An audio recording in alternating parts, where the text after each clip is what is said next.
Chapter 9 வெவ்வேறு ஜீனில் எடுக்கப்பட்ட இரண்டு ஆப்ஜெக்டுகளுக்கு இடையிலான தூரத்தை எவ்வாறு கணக்கிடுவது.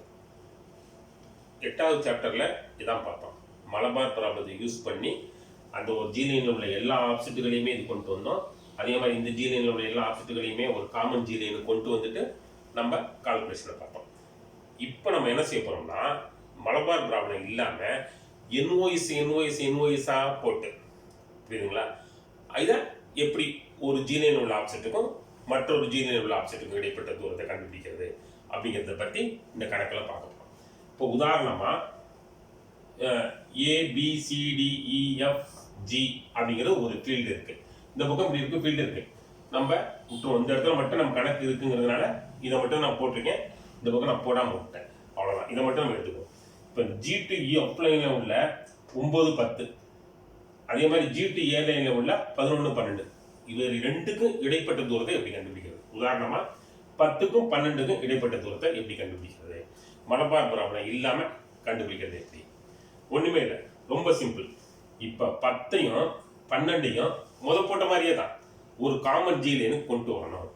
என்ன, G to B லைனுக்கு 10ஐயும் மாத்தணும், 12ஐயும் மாத்தணும். வச்சுக்கோமா, ஃபர்ஸ்ட் 10 மாத்துவோம். G to B line.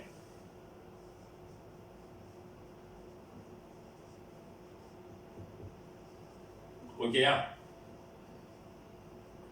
10 to 12 பார்க்க போறோம். இந்த 10 to 12 டிஸ்டன்ஸ் தான் இப்போ நம்ம பார்க்க போறோம். முதல்ல 10 பாருங்க, GB எப்படி இருக்கு? G இங்க இருக்கு, ரைட்டா? இது G, இது B. எவ்வளவு போட்டிருக்கு? 147.6. 10வது பெண்ட் எங்க இருக்கு?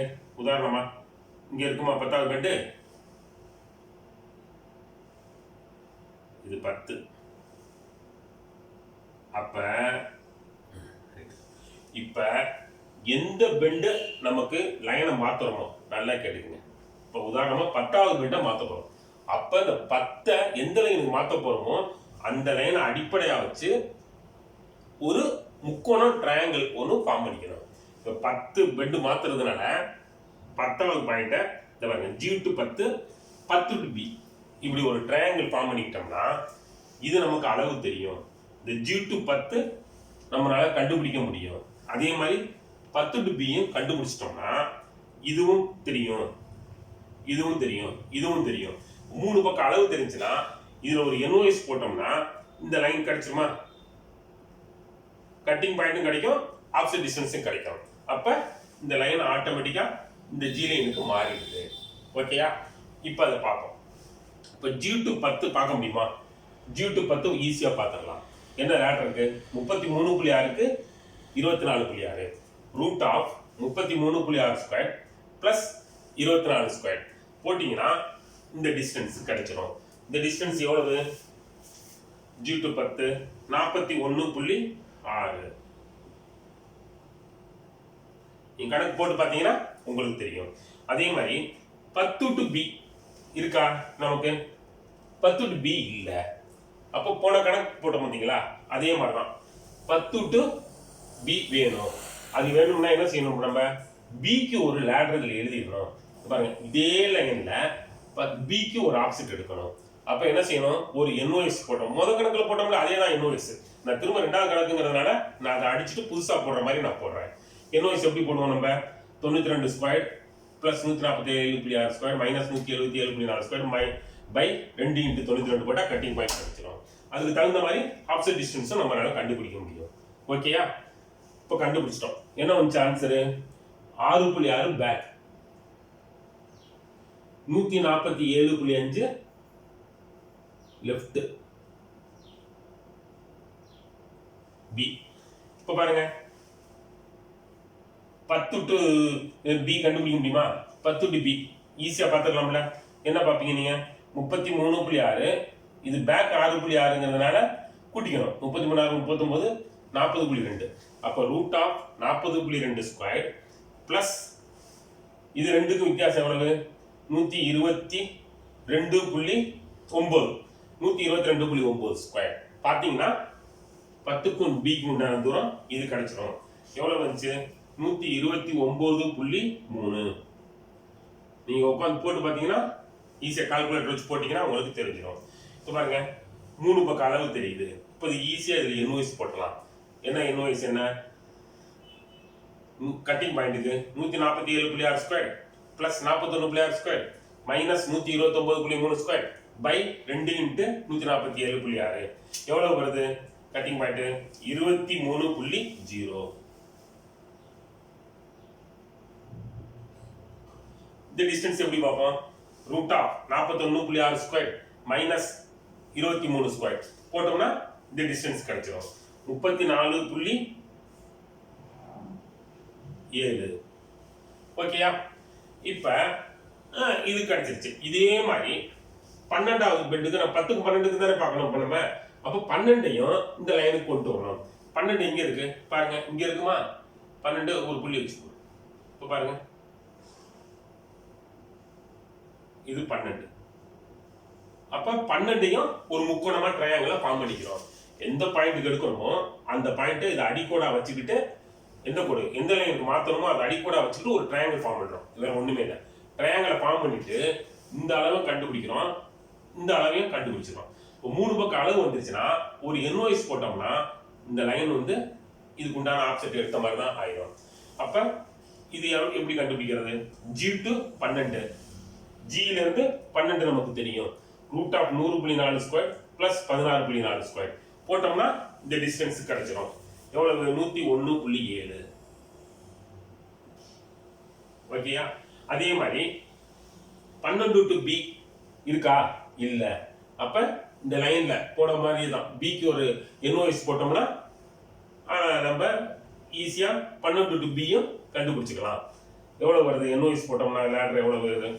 போன தடவை போட்டோம்ல அதே தான் 136.7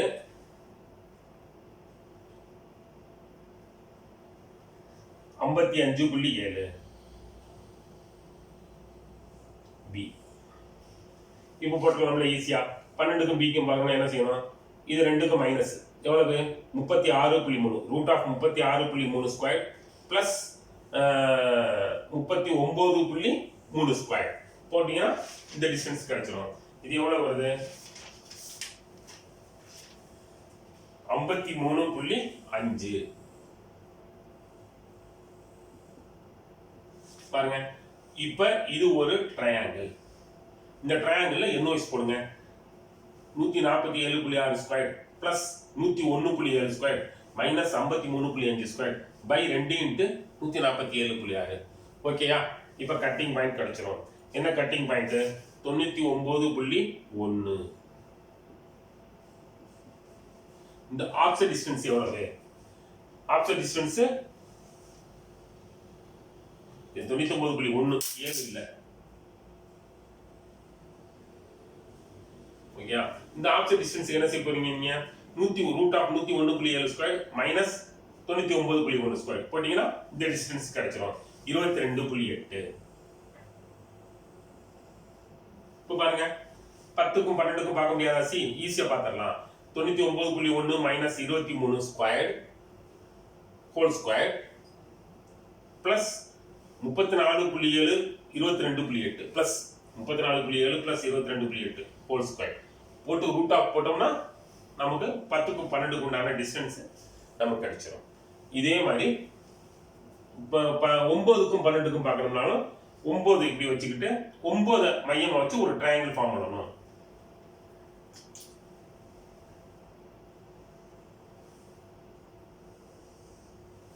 இது நமக்கு தெரியும். G to 9 தெரியும். G to B வேணும்னா இந்த B-க்கு நம்ம ஜங்ஷன் ஆப்செட் எடுத்துட்டோம். அப்ப G-க்கும் B-க்கும் எதுக்கு? சாரி 9க்கும் B-க்கும் 9க்கும் B-க்கும் பார்க்கணும்னா இந்த 18 24.6 அது மாதிரி பார்த்துட்டு இது ரெண்டையும் கூட்டிக்கிட்டு நம்ம பார்த்துடலாம்.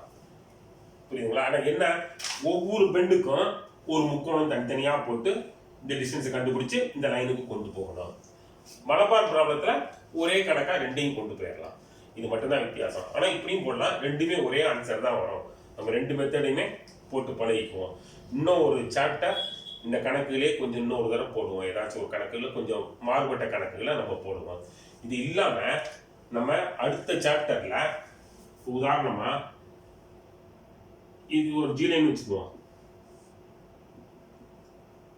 இது ஒரு ஜீலைன். இதுல ஃபீல்டு பவுண்டரி இப்படி இருக்கு.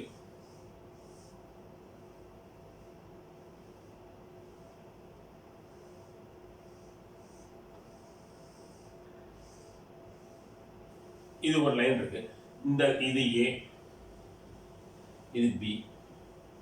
ஏ டு பி லைன்ல எல்லா பெண்டுகளுக்கும் ஆப்செட் எடுக்கப்பட்டிருக்கு. அப்ப நம்ம இது இடையில் உள்ள தூரம் எல்லாம் நம்ம ஈஸியா கண்டுபிடிச்சிக்கலாம். கால்குலேஷன் நம்மளால பார்க்க முடியும். சப்போஸ் இதோட டிஸ்டன்ஸ் 74.8 வச்சுக்கோம். இதுல 32.0 ஒரு கட்டிங், மிச்சம் 32.8 42.8. இங்க இந்த டிஸ்டன்ஸ் மொத்தம் 29.6 வச்சுக்குவோம். இதுல இது 12.2, அப்ப 12.6. அதாவது இப்படி இப்படி ஒரு கோடு இருக்கு. இந்த லைன்ல ஒரு பாத் கட்டிங், இந்த லைன்ல ஒரு பாத் கட்டிங் இருக்கு. இதுக்கு இடைப்பட்ட தூரத்தை கண்டுபிடிக்க முடியுமா? இதை நம்ம 10வது சாப்டர் 11வது சாப்டர்ல நம்ம பார்ப்போம். நன்றி.